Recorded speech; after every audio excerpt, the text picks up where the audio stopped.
রোজ রোজ একই রকম রান্না করতে আমার কিন্তু একদমই ভালো লাগে না, মানে আমি খুব বোর হয়ে যাই তাড়াতাড়ি।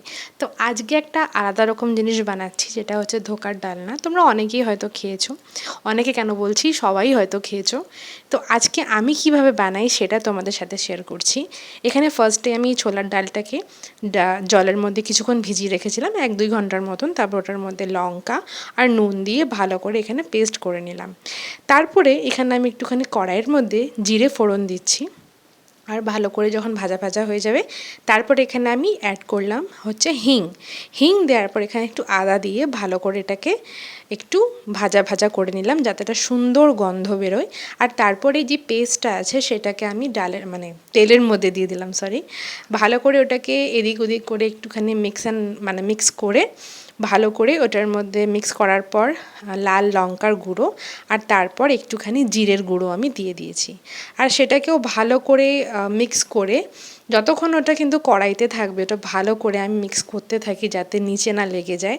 তারপরে দেখতেই পারছো এখানে ঠান্ডা হওয়ার পর এখানে আমি এটা কেটে নেব একটু পরে যখন ঠান্ডা হবে। তো এখানে আমি ঠান্ডা হওয়ার পর এগুলোকে ভালো করে কেটে নিয়েছি। কেটে নেওয়ার পর দেখতেই পারছো কতটা সুন্দর হয়েছে। আর এই দেখো এটার যে মোটাপাটা মানে কি বলবো ওটাকে, যে থিকনেসটা সেটা কতটা মোটা আছে, যেটা খেতে খুব ভালো লাগে। বেশি পাতলা পাতলা হলে আবার ভালো লাগে না। তো যাই হোক, এখানে মোটামুটি আমি সবগুলোকে বার করে রেখে দিয়েছি। এইবার আমি এগুলোকে ভালো করে ভেজে নেব। তো ভেজে নেওয়ার পর দেখতেই পারছো একটাও কিন্তু ভাঙেনি। তো তোমাদেরকে একটা তুলে দেখাই, এই দেখো কতটা সুন্দর লাগছে। হ্যাঁ, শেপ একটু এদিক ওদিক হয়তো হয়েছে।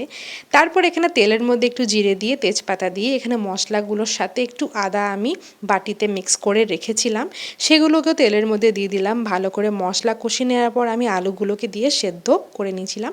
এখানে একবার আমি দেখে নিচ্ছি যে আলুটা আদৌ সেদ্ধ হয়েছে কিনা। তোমরা চাইলে কিন্তু আলু এখানে স্কিপ করে দিতেই পারো, আমি ইউজুয়ালি আলু দিই না, বাট আজকে দিয়েছি। তারপর এখানে জল দিয়ে আর একটু এখানে কাঁচা লঙ্কাও দিয়েছিলাম। তারপরে ঝোলের মধ্যে একটুখানি ঘি গরম মশলা দিয়ে ভালো করে ফুটিয়ে নিয়ে এই ডালনাগুলোকে দিয়ে দেবো। আর এখানে আমার ধোকার ডালনা একদম রেডি। তোমরা কারা কারা ধোকার ডালনা খেতে ভালোবাসো নিশ্চয়ই জানিও কমেন্ট করে। বাই।